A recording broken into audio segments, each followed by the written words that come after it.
अस्सलाम वालेकुम viewers, lifestyle kitchen में आप सबका वेलकम।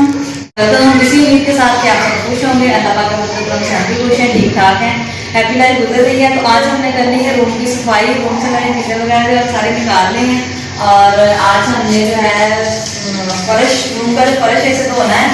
तो काफ़ी ज़्यादा गंदा हो रहा था, तो कोचिंग का हम डेली लगा लेते हैं, लेकिन आज जो है हमने फर्श को धोना है।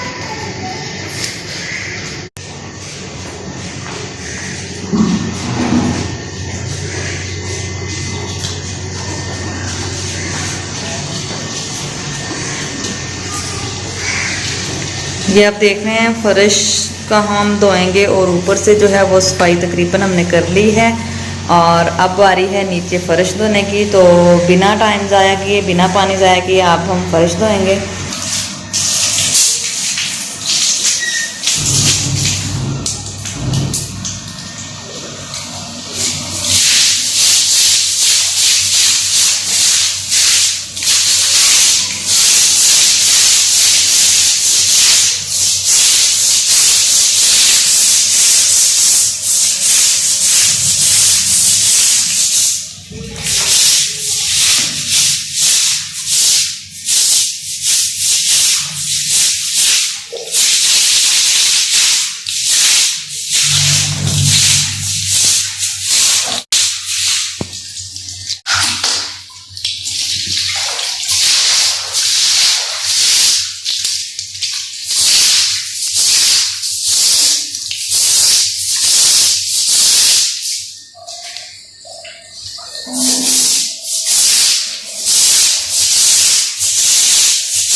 हमारा इलाका जो है वो रेतला है, इसलिए आप देख रहे हैं यहाँ पे सीमेंट चल रही थी ऊपर ना, पक्की जगह से निकल के तो यहाँ पे सीमेंट चल रही थी, इससे ज़्यादा बनती।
जी तो व्यूअर्स, ये थी हमारी आज की वीडियो। आज हमने आपके सामने जो हमारा रूम है उसका फर्श धोया है और हमें उम्मीद है कि आप लोगों को हमारी आज की वीडियो अच्छी लगी होगी। इसके साथ साथ हम दीजिए इजाज़त, अपना बहुत ज़्यादा ख्याल रखिएगा, दुआ में याद रखिएगा।